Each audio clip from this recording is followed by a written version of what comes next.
मोदी सरकार बनने की कवायद तेज, इंडिया गठबंधन की नजर है एनडीए की गतिविधियों पर। We will take appropriate steps at the appropriate time to realize the people's desire not to be ruled by the BJP's government. पर सवाल है कि सत्ता में भागीदारी का पेच कैसे सुलझाएगी बीजेपी। नतीजों वाले दिन शेयर मार्केट में भारी उठापटक पर राहुल गांधी ने पीएम मोदी अमित शाह पर हमला बोला। 5 करोड़ परिवारों को जो इन्वेस्ट करते हैं उनको प्रधानमंत्री ने, होम मिनिस्टर ने स्टॉक खरीदने का आदेश क्यों दिया? करेंगे विश्लेषण वरिष्ठ पत्रकार संजीव श्रीवास्तव के साथ। गजा में संयुक्त राष्ट्र के एक स्कूल पर इसराइल ने की एयर स्ट्राइक, कम से कम 35 लोगों की मौत।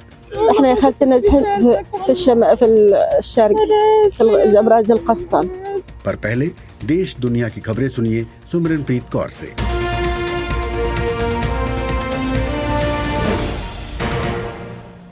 भारत के पीएम नरेंद्र मोदी ने ताइवान के राष्ट्रपति लाई चिंग के बधाई संदेश पर प्रतिक्रिया दी है, लेकिन चीन ने पीएम मोदी की प्रतिक्रिया पर विरोध दर्ज करवाया है।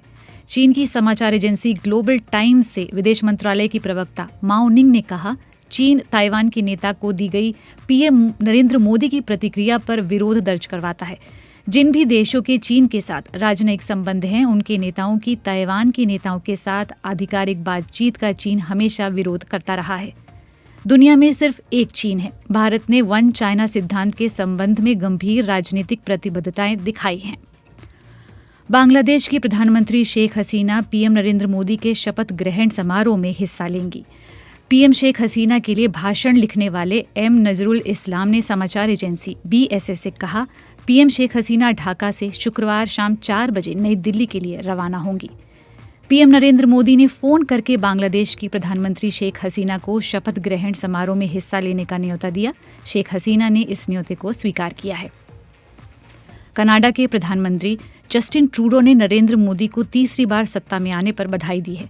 कनाडा के प्रधानमंत्री कार्यालय की ओर से जारी बयान के अनुसार उन्होंने मोदी को बधाई देते हुए कहा, प्रधानमंत्री नरेंद्र मोदी को उनकी चुनावी जीत पर बधाई। कनाडा दोनों देशों के लोगों के बीच मानवाधिकारों, विविधता और कानून के शासन पर आधारित संबंधों को आगे बढ़ाने के लिए मोदी सरकार के साथ काम करने के लिए तैयार है।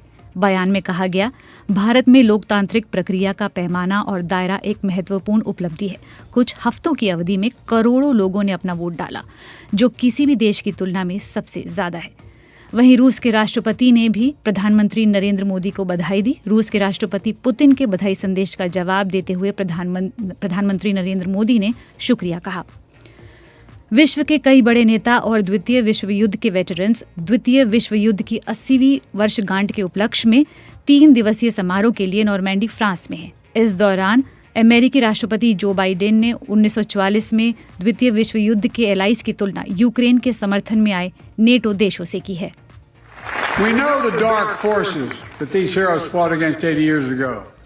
जो बाइडेन कह रहे हैं, हम उन बुरी ताकतों को जानते हैं जिनके खिलाफ एलाइज ने 80 साल पहले लड़ाई लड़ी थी।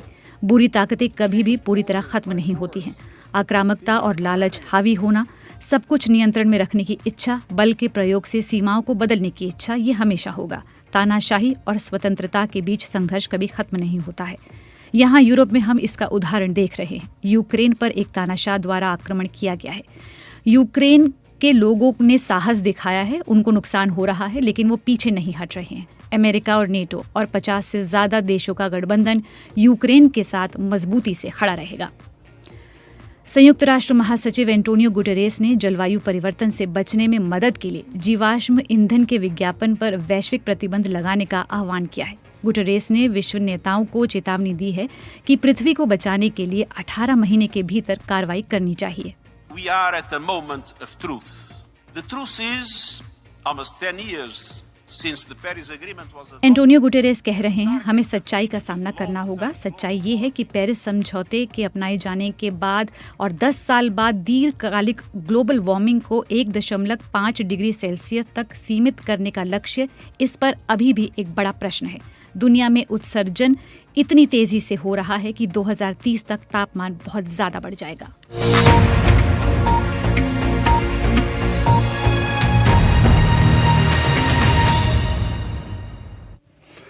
आप सुन रहे हैं बीबीसी हिंदी सेवा का पॉडकास्ट दिन भर पूरा दिन पूरी खबर। सुमिरन, कल जिस एक तस्वीर ने सबका ध्यान खींचा था वो एनडीए के घटक दलों की तस्वीर थी। ये तस्वीर चुनाव परिणाम घोषित होने के अगले दिन उस वक्त की थी जब एनडीए के घटक दलों के नेता प्रधानमंत्री मोदी से मिले थे। लेकिन इस फोटो में जिस पर नजरें टिकी थीं वो थी चंद्रबाबू नायडू और नीतीश कुमार पर। जी बिल्कुल, मोदी के बगल में नायडू और उनके बगल में नीतीश थे। ये उन सवालों का जवाब था कि नायडू और नीतीश एनडीए के साथ हैं या नहीं। बैठक में मोदी को नेता चुना गया और खबरें हैं कि कल भारतीय जनता पार्टी संसदीय दल की बैठक होगी जिसमें कि मोदी को दल का नेता चुना जाएगा। और इस समय जब हम इस पॉडकास्ट का प्रसारण कर रहे हैं, इस समय भी प्रधानमंत्री आवास पर एक ही बहुत महत्वपूर्ण बैठक चल रही है। दरअसल बैठकों का दौर तो तब से चल रहा है, चुनाव परिणाम से पहले भी और अभी भी चल रहा है। बीजेपी शपथ ग्रहण समारोह के लिए अब खुद को तैयार कर रही है। लेकिन सरकार गठन की तैयारियों के बीच अब से कुछ देर पहले राहुल गांधी ने एक प्रेस कॉन्फ्रेंस की और विपक्ष के तेवर उन्होंने दिखा दिए। राहुल गांधी ने ये कहा है कि प्रधानमंत्री नरेंद्र मोदी और अमित शाह के शेयर बाजार को लेकर किए गए दावों से 30 लाख करोड़ रुपए का नुकसान हुआ है और वो इसकी जांच चाहते हैं। तो आज के इस पॉडकास्ट में हम दो विषयों पर चर्चा करने वाले हैं। पहला मोदी सरकार के गठन के फॉर्मूले की और दूसरा राहुल के तेवरों की। तो पहले बात करते हैं सरकार गठन की तैयारियों की। मोदी सरकार अपने तीसरे कार्यकाल के लिए कमर कस रही है। उसे भरोसा है कि सारे जो घटक दल है उसके साथ है, उससे कोई दूर छिटकेगा नहीं। विपक्षी इंडिया गठबंधन भी एनडीए की गतिविधियों पर लगातार नजर रख रही है और उसके कई विकल्प जो हैं वो खुले हुए हैं। इंडिया गठबंधन की भी बैठक हुई है। कांग्रेस अध्यक्ष मल्लिकार्जुन खड़गे के आवास पर इंडिया ब्लॉक के नेताओं की बैठक हुई। इसके बाद खड़गे ने कहा कि हम सही समय पर सही कदम उठाएंगे। बहुत से सजेशन आए, चर्चा हो गई और ये निष्कर्ष आखिरी में ये निकला, we will take appropriate steps at the appropriate time to realize the people's desire not to be ruled by the BJP's government. तो खड़गे कह रहे हैं कि जनता की आकांक्षाओं और अपेक्षाओं के हिसाब से वो सही वक्त पर सही कदम उठाएंगे। उधर शिवसेना यानी कि उद्धव बाला साहब ठाकरे के गुट के नेता संजय राउत से जब सवाल किया गया कि क्या इंडिया गठबंधन चंद्रबाबू नायडू और नीतीश कुमार के लिए पीएम पद पर दावा छोड़ सकता है, इसके जवाब में संजय राउत क्या बोले, सुने। हमने पहले भी कहा कि मोदी जी बहुत बुजुर्ग नेता है, तो हमने कहा कि पहले आप, उनके बाद हम। तो उनको पहले राष्ट्रपति भवन में जो दावा पेश किया है सरकार बनाने का, तीसरी कसम उनको लेने की इच्छा है, तीसरी कसम लेने दो, फिर चौथी कसम के बारे में हम सोच लें। तो तीसरी कसम लेने की इच्छा की बात की उन्होंने। तृणमूल कांग्रेस के राष्ट्रीय महासचिव अभिषेक बनर्जी अखिलेश यादव से मिले और उनकी ये मुलाकात उनके दिल्ली वाले घर पे हुई। समाजवादी पार्टी के महासचिव प्रोफेसर राम गोपाल यादव से जब पत्रकारों ने ये सवाल किया कि क्या इंडिया ब्लॉक सरकार बनाने की कोशिश करेगा, इस पर उन्होंने कहा कि अखिलेश यादव और बनर्जी के बीच में बातचीत हुई है, सारे ऑप्शन खुले हुए हैं, सारे विकल्प खुले हुए हैं। समाजवादी पार्टी प्रमुख अखिलेश यादव का कहना है कि चुनाव अलग तरीके से होती है और सरकारें अलग तरीके से बनती हैं। खुशी की बात तो यह है कि अब जो विपक्ष है वो बेहद मजबूत होगा। देखिए, खुशी की बात यह है कि विपक्ष इस बार मजबूत होगा और विपक्ष की जो आवाज है वो दबेगी नहीं। और वहीं कई महत्वपूर्ण सवाल हैं जो चुनाव में जनता के बीच में रखे गए थे। सबसे बड़ा सवाल ये अग्निवीर की नौकरी का। चुनाव अलग तरीके से होता है और सरकार अलग तरीके से बनती है, सरकार गिनती से बनती है। अयोध्या की जनता का दुख दर्द आपने भी समय समय पर देखा होगा। उन्हें जो उम्मीद थी वहां की जनता को, जिस तरह के सरकार का कामकाज था, लोगों को मुआवजा नहीं दिया सही जमीन का, लोगों के साथ अन्याय किया। तो अयोध्या पर बात कर रहे थे अखिलेश यादव। आरजेडी नेता मनोज झा ने कहा कि अब बीजेपी सरकार का जो अहंकार है वो नहीं चलेगा। साथ ही उन्होंने नीतीश कुमार और नायडू जैसे नेताओं के बारे में बात की और कहा कि बीजेपी को अब वो धार्मिक ध्रुवीकरण नहीं करने देंगे।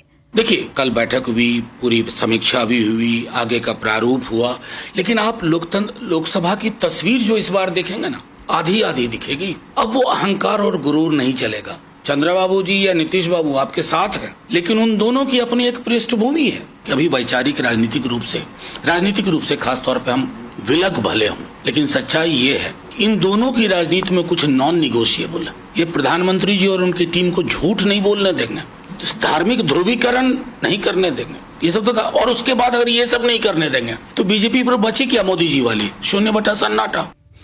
राष्ट्रीय जनता दल के नेता मनोज झा। उधर एलजेपी रामविलास पासवान प्रमुख चिराग पासवान ने कहा कि विपक्ष निश्चित रूप से अपनी महत्वाकांक्षाओं को पूरा करने के लिए असफल प्रयास कर सकता है। महत्वाकांक्षाओं को साधने के लिए एक विफल प्रयास संभवतः विपक्षी दल जरूर कर सकता है और करने का संभवतः वो प्रयास भी कर रहे होंगे, क्योंकि इन लोगों के लिए नीति सिद्धांत मायने नहीं रखते। जनादेश का अपमान करने तक के लिए ये परहेज नहीं करते जब अपनी महत्वाकांक्षाओं को सिद्ध करने की बात आती है। ऐसे में ये जनादेश पूर्णतः एनडीए के लिए है, एनडीए के पक्ष के लिए है ये जनादेश। तो मोहन, उत्तर प्रदेश में भारतीय जनता पार्टी का जैसा परफॉर्मेंस रहा तो कई लोगों ने ये कहा कि उन्हें रिजाइन कर देना चाहिए। वहीं केंद्रीय मंत्री रामदास अठावले ने कहा कि उत्तर प्रदेश में योगी आदित्यनाथ के नेतृत्व में बीजेपी अभी भी मजबूत है। उत्तर प्रदेश में भारतीय जनता पार्टी स्ट्रांग है।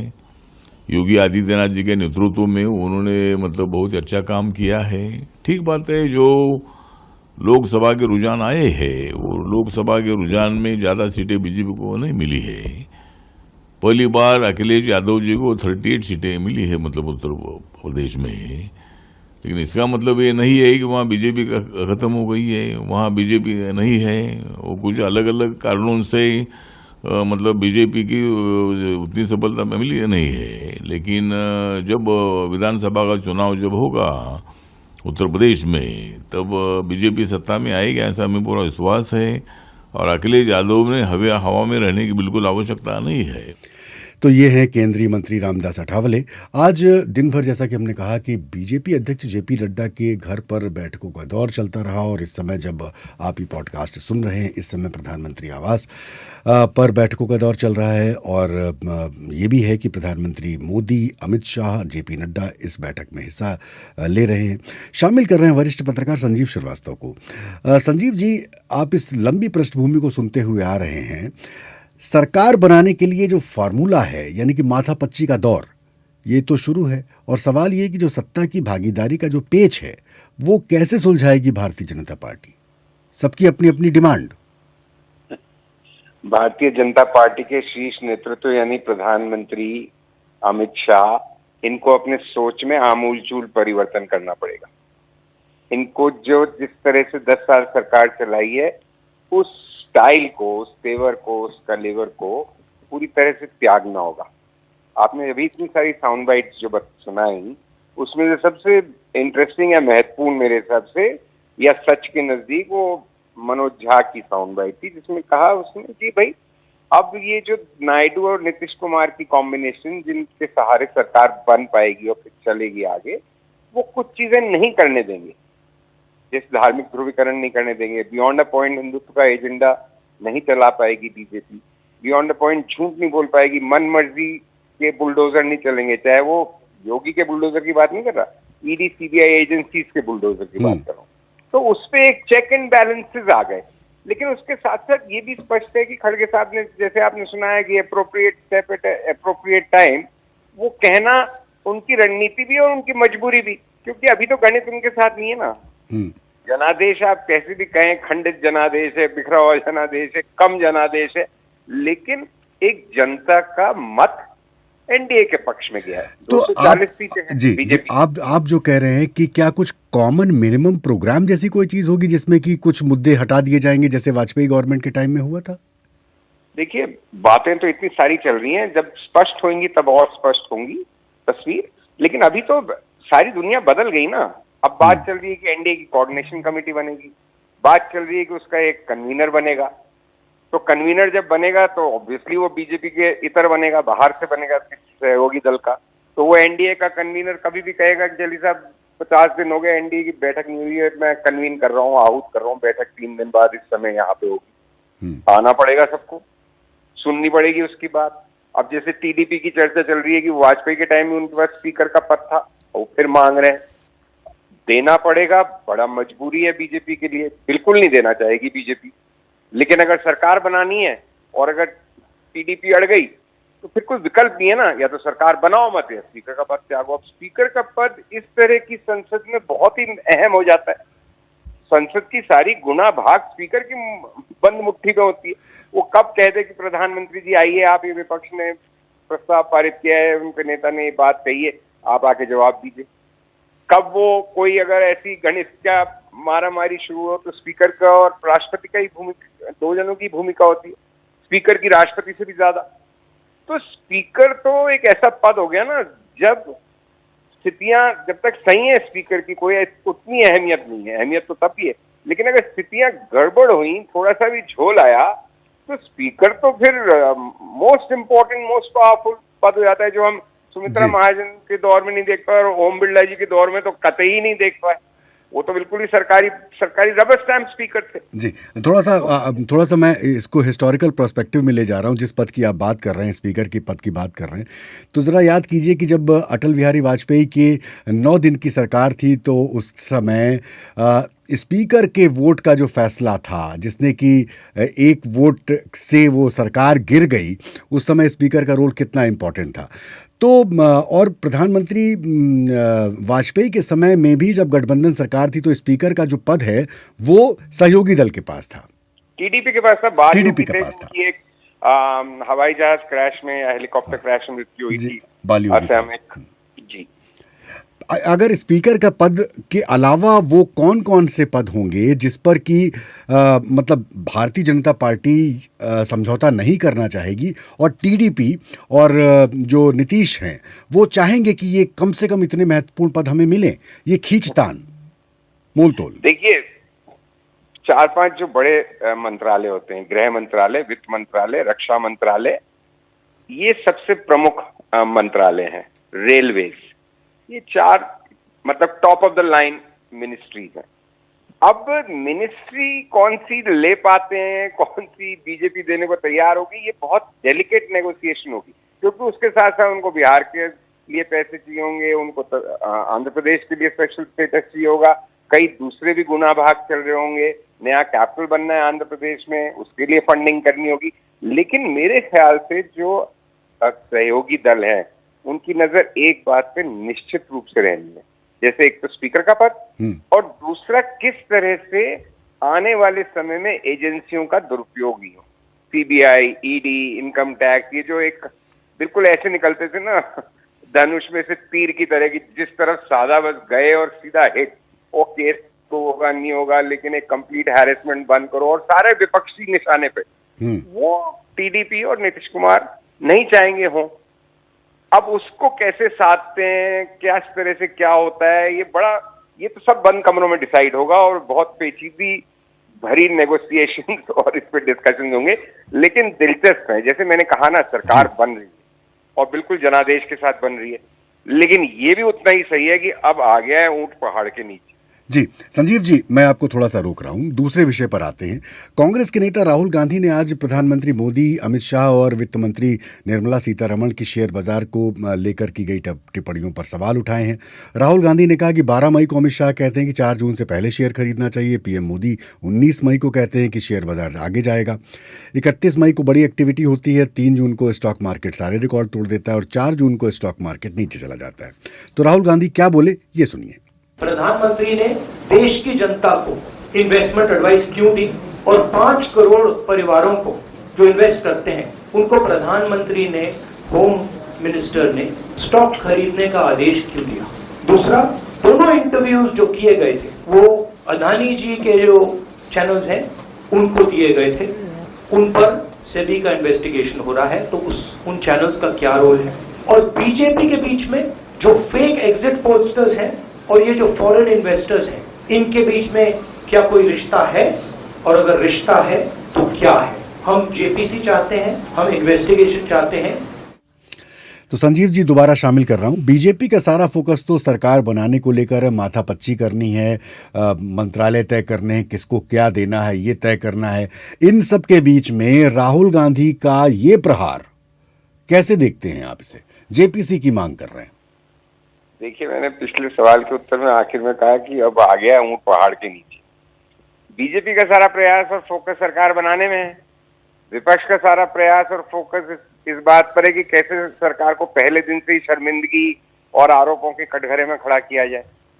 तो बात यह है कि मैं राहुल गांधी के आरोपों से इस तरह तो सहमत नहीं हूं कि बहुत बड़ा कोई घोटाला हुआ, लेकिन जैसे कहते हैं ना कि भाई आप मुझे सही युक्ति या लोकोक्ति समझ में नहीं आ रही, एकदम से। लेकिन बात यह है कि शेयर बाजार में कौन सी कम्युनिटी सबसे ज्यादा हावी है, कौन सी कम्युनिटी देश के अंदर सबसे ज्यादा शेयर बाजार का कारोबार करती है? गुजराती।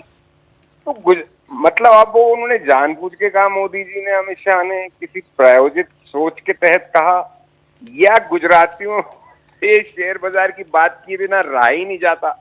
उनके सोच का और एक जो पूरा जो उनका माइंड स्पेस है उसमें एक हिस्सा स्टॉक मार्केट भी रखता है। ये इस संदर्भ में कह दिया कि भाई हमारी सरकार आएगी और बढ़ेंगे शेयर के भाव, खरीद लो। तो ये, और एग्जिट पोल को लेके तो बहुत चर्चा हुई। एग्जिट पोल को लेके तो लोगों ने यहाँ तक कहा कि ये एग्जिट पोल नहीं, बेसिकली एग्जिट देने के लिए आया है निवेशकों को, जिनको मालूम है अंदर ही खबर, वो एग्जिट कर जाए ऊंचे दामों पे और फिर नीचे आए फिर खरीद ले, तो ऐसे मुनाफा। लेकिन 30 लाख करोड़ की कोई हेरा फेरी हुई, कोई बहुत ही, अब एक्चुअली ये जांच का विषय हो सकता है, लेकिन जांच करके भी कोई क्या कर लेगा? और एफआईआई तो लगातार मतलब बेच रहे हैं भारतीय स्टॉक मार्केट में। पिछले 2 महीने में उन्होंने कुछ बिलियंस ऑफ डॉलर्स के स्टॉक बेच दिए हैं। तो डीआईआई खरीद रहे हैं, मतलब डोमेस्टिक इंस्टीट्यूशन ज्यादा खरीद रहे हैं।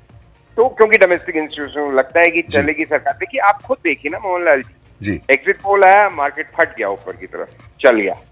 रिजल्ट्स आए, मार्केट धाराशायी हो गया, जमीन पे आए गिरा। लेकिन उसके बाद फिर स्टेबल हो गया ना, क्योंकि उनको लगा ठीक है भाई, बहुत मजबूत 56 इंच सीने की सरकार नहीं भी आई है, लेकिन सरकार इनकी बन रही है। तो ब्रॉडली शेयर मार्केट अनसर्टेनिटी को डिसलाइक करता है या उससे डरता है। तो उसको जहां निश्चितता दिखती है वो वापस थोड़ा स्थायित्व आ जाता है उसमें।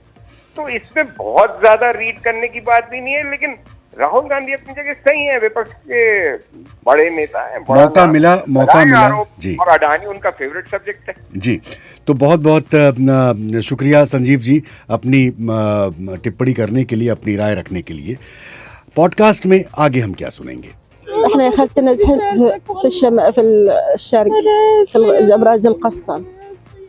गजा इसराइल में एक खबर ये है कि वहाँ पर यूएन के एक स्कूल पर इसराइली स्ट्राइक में कम से कम 35 लोगों की मौत हो गई है।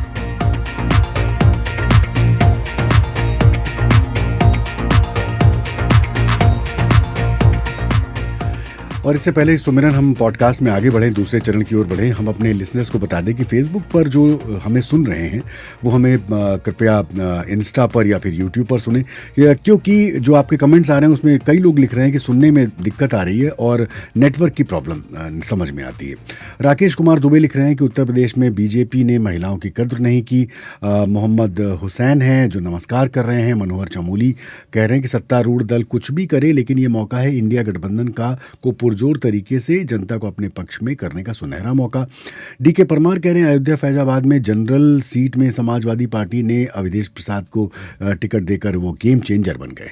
जी, अगर यूट्यूब के कमेंट्स की बात करूं तो मोहम्मद अली हैं जो कह रहे हैं कि विपक्ष अब जाकर मजबूत हुआ है। अनूप कुमार कह रहे हैं कि बिहार में भारतीय जनता पार्टी कई सालों से गठबंधन में है और अब वक्त है कि नीतीश को राजनीति के दौर में उनका वो सम्मान मिलना चाहिए जिसके वो हकदार हैं। SSBC हैं जो कह रहे हैं कि एक वोट से जो सत्ता है उसमें बहुत सारे बदलाव आ सकते हैं।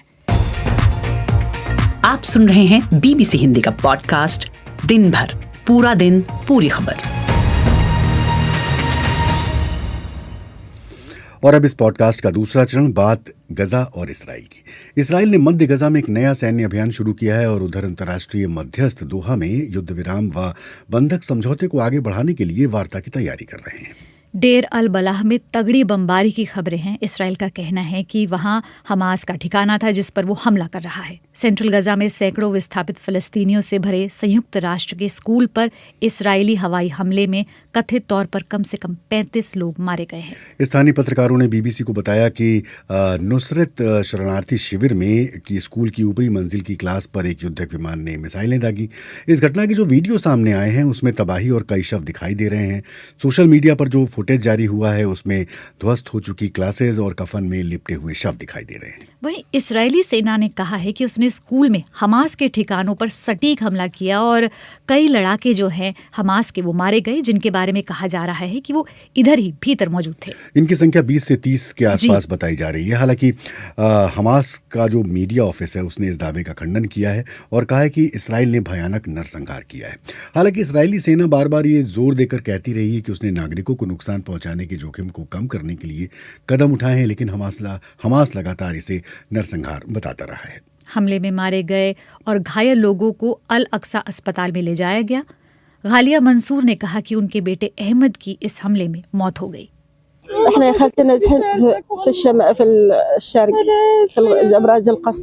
हम अल कस्तल टावर्स में विस्थापित हैं। मेरे बेटे ने सुबह 2:30 बजे फोन करके बताया कि उसका दूसरा बेटा अहमद शहीद हो गया है। उन्होंने उसे स्कूल की क्लास में मिसाइल से मरते देखा। हम जागते रहे और अब तक सोए नहीं हैं। वे मेरे बेटों में सबसे छोटा और मेरा सबसे प्यारा बेटा था। महा इस्सा, जिनके पिता रिश्तेदार हवाई हमले में मारे गए, उन्होंने बताया, हम UNRWA के स्कूल में थे। दोपहर 3 बजे हमने स्कूल पर 5 मिसाइलें गिरने की आवाज़ सुनी। मैं दौड़ते हुए बाहर गई और देखा 3 कक्षाओं में आग जल रही थी। 50 लोग मारे गए। मेरे पिता सीधे मिसाइल की चपेट में आ गए थे और मेरे चाचा और मेरे 2 चचेरे भाई शहीद हो गए।